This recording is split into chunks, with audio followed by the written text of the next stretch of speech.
Logos quiz 2024 പഠനഭാഗമായ ന്യായാധിപന്മാരുടെ പുസ്തകം അധ്യായം 7 ഭാഗം 1. ചോദ്യം 1. ആരെല്ലാമാണ് അതിരാവിലെ പാളയമടിച്ചു എന്ന് 7-ാം അധ്യായത്തിന്റെ ആരംഭത്തിൽ പറയുന്നത്? ഉത്തരം: ജെറുബ്ബാലും വേദിയോഗോനും സംഘവും. ചോദ്യം 2. ജെറുബ്ബാലും വേദിയോഗോനും സംഘവും പാളയമടിച്ചത് എവിടെ? ഉത്തരം: അതിരാവിലെ എഴുന്നേറ്റ്. ചോദ്യം 3. ജെറുബ്ബാലും വേദിഗെയോനും സംഘവും പാളയമടിച്ചത് എവിടെ? ഉത്തരം: ഹാരൂദ് നീരുറവയ്ക്ക് സമീപം. ചോദ്യം 4. മിദിയാന്റെ താവളം എവിടെയായിരുന്നു? ഉത്തരം: വടക്ക് മോറിയാക്കുന്നിന്റെ താഴ്വരയിൽ. ചോദ്യം 5. എന്ത് കാരണം കൊണ്ട് മിദിയാൻകാരെ ഞാൻ നിങ്ങളുടെ കയ്യിൽ ഏൽപ്പിക്കുന്നില്ല എന്നാണ് കർത്താവ് ഗിദെയോനോട് പറഞ്ഞത്? ഉത്തരം: നിങ്ങളുടെ സംഖ്യ അധികമായതിനാൽ. ചോദ്യം 6. കർത്താവിന്റെ നേരെ നോക്കി ഇസ്രായേൽക്കാർ എന്ത് വീമ്പടിക്കും എന്നാണ് കർത്താവ് പറയുന്നത്? ഉത്തരം: സ്വന്തം കൈകൊണ്ട് തന്നെ രക്ഷ പ്രാപിച്ചു എന്ന്. ചോദ്യം 7. എപ്രകാരമുള്ളവരോട് തിരിച്ചു പോയിക്കൊള്ളുക എന്ന് ജനത്തോട് പറയണമെന്നാണ് കർത്താവ് ഗിദെയോനോട് പറഞ്ഞത്? ഉത്തരം: ഭയന്ന് വിറയ്ക്കുന്നവർ. ചോദ്യം 8. ഭയന്ന് വിറയ്ക്കുന്നവർ എവിടേക്ക് തിരിച്ചു പോയിക്കൊള്ളുക എന്ന് ജനത്തോട് പറയണമെന്നാണ് കർത്താവ് ഗിദെയോനോട് പറഞ്ഞത്? ഉത്തരം: വീടുകളിലേക്ക്. ചോദ്യം 9.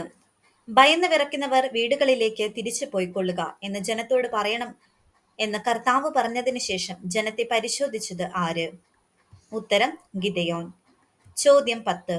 ഗിദെയോൻ ജനത്തെ പരിശോധിച്ചപ്പോൾ എത്ര പേർ തിരിച്ചുപോയി? ഉത്തരം: 20,000 പേർ. ചോദ്യം 11. ഗിദെയോൻ ജനത്തെ പരിശോധിച്ചപ്പോൾ എത്ര പേർ ശേഷിച്ചു? ഉത്തരം: 10,000 പേർ. ചോദ്യം 12. ആര് എപ്പോഴും അധികമാണ് എന്നാണ് കർത്താവ് വീണ്ടും ഗിദെയോനോട് പറഞ്ഞത്? ഉത്തരം: ജനങ്ങൾ. ചോദ്യം 13. ജനങ്ങളെ എവിടേക്ക് കൊണ്ടുവരിക എന്നാണ് കർത്താവ് ഗിദെയോനോട് പറഞ്ഞത്? ഉത്തരം: ജലാശയത്തിലേക്ക്. ചോദ്യം 14. ജലാശയത്തിൽ വെച്ച് നിനക്ക് വേണ്ടി ഞാൻ എന്ത് ചെയ്യാമെന്നാണ് കർത്താവ് ഗിദെയോനോട് പറഞ്ഞത്? ഉത്തരം: ജനങ്ങളെ നിനക്ക് വേണ്ടി പരിശോധിക്കാം. ചോദ്യം 15. ആര് നിന്നോട് കൂടെ വരട്ടെ എന്നാണ് കർത്താവ് ഗിദെയോനോട് പറഞ്ഞത്? ഉത്തരം: ഇവൻ നിന്നോട് കൂടെ പോരട്ടെ എന്ന് ഞാൻ ആരെ പറ്റി പറയുന്നുവോ അവൻ. ചോദ്യം 16. ആര് നിന്നോട് കൂടെ പോരേണ്ട എന്നാണ് കർത്താവ് ഗിദെയോനോട് പറഞ്ഞത്? ഉത്തരം: ഇവൻ നിന്നോട് കൂടെ പോരേണ്ട എന്ന് ഞാൻ ആരെക്കുറിച്ച് പറയുന്നുവോ അവൻ. ചോദ്യം 17. ഗിദെയോൻ ജനത്തെ എവിടേക്കാണ് കൊണ്ടുവന്നത്? ഉത്തരം: ജലത്തിന് സമീപം. ചോദ്യം 18. എങ്ങനെയുള്ളവരെ നീ മാറ്റി നിർത്തണം എന്നാണ് കർത്താവ് ഗിദെയോനോട് പറഞ്ഞത്? ഉത്തരം: നായെ പോലെ വെള്ളം നക്കി കുടിക്കുന്നവരെ. ചോദ്യം 19. എങ്ങനെയുള്ളവരെ വേറെയും നിർത്തുക എന്നാണ് കർത്താവ് ഗിദെയോനോട് പറഞ്ഞത്? ഉത്തരം: മുട്ടുകുത്തി കുടിക്കുന്നവരെ. ചോദ്യം 20. 300 പേർ എപ്രകാരമാണ് വെള്ളം കുടിച്ചത്? ഉത്തരം: കയ്യിൽ കോരി വായോടടുപ്പിച്ച് നക്കി. ചോദ്യം 21. 300 പേർക്ക് പുറമെയുള്ളവർ എപ്രകാരം വേണം വെള്ളം കുടിച്ചത്? ഉത്തരം: മുട്ടുകുത്തി. ചോദ്യം 22. എങ്ങനെയുള്ളവരെ കൊണ്ട് ഞാൻ നിങ്ങളെ വീണ്ടെടുക്കുമെന്നാണ് കർത്താവ് ഗിദെയോനോട് പറഞ്ഞത്? ഉത്തരം: വെള്ളം നക്കി കുടിച്ച 300 പേരെ കൊണ്ട്. ചോദ്യം 23. ആര് നിന്റെ കയ്യിൽ ഏൽപ്പിക്കും എന്നാണ് കർത്താവ് ഗിദെയോനോട് പറഞ്ഞത്?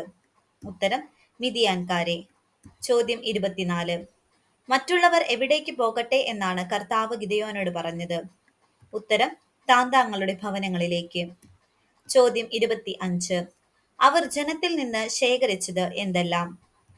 ഉത്തരം: കാഹളങ്ങളും ഭരണികളും. ചോദ്യം 26. എത്ര പേരെ നിർത്തിയിട്ട് ബാക്കിയുള്ള ഇസ്രായേലിയരെയാണ് സ്വന്തം കൂടാരങ്ങളിലേക്ക് തിരിച്ചയച്ചത്?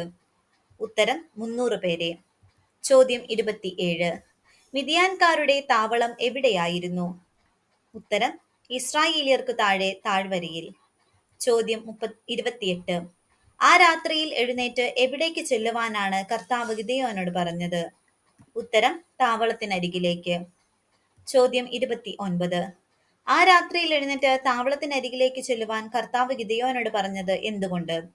ഉത്തരം: ഞാൻ അത് നിനക്ക് വിട്ടു തന്നിരിക്കുന്നു. ചോദ്യം 30. എന്നാൽ താഴേക്ക് ഇറങ്ങിച്ചെല്ലാൻ നിനക്ക് ഭയമാണെങ്കിൽ ആരെ കൂടി കൊണ്ടുപോവുക എന്നാണ് കർത്താവ് ഗിദെയോനോട് പറഞ്ഞത്? ഉത്തരം ഭൃത്യൻ പൂരായെ കൂടി. ചോദ്യം 31. ആര് പറയുന്നത് നീ കേൾക്കുക എന്നാണ് കർത്താവ് ഗിദെയോനോട് പറഞ്ഞത്? ഉത്തരം ഭൃത്യൻ പൂര. ചോദ്യം 32. ഭൃത്യൻ പൂര പറയുന്നത് കേട്ടാൽ എന്തിനുള്ള കരുത്ത് നിനക്ക് ലഭിക്കും എന്നാണ് കർത്താവ് ഗിദെയോനോട് പറഞ്ഞത്? ഉത്തരം താവളത്തിനെതിരെ നീങ്ങാൻ. ചോദ്യം 33. ഭൃത്യനായ പൂരായോട് കൂടെ എവിടേക്കാണ് ഗിദെയോൻ ഇറങ്ങിച്ചെന്നത്? ഉത്തരം പുറം താവളത്തിലേക്ക്. ചോദ്യം 34. ആരുടെ പുറം താവളത്തിലേക്കാണ് ഭൃത്യനായ പൂരായോട് കൂടെ ഇറങ്ങിച്ചെന്നത്? ഉത്തരം ശത്രുഭടന്മാരുടെ. ചോദ്യം 35. ശത്രുഭടന്മാർക്ക് നൽകുന്ന വിശേഷണം എന്ത്? ഉത്തരം ആയുധധാരികളായ. ചോദ്യം 36. വെട്ടുകിളികൾ പോലെ അസംഖ്യമായിരുന്നത് ആരുടെ കൂട്ടം?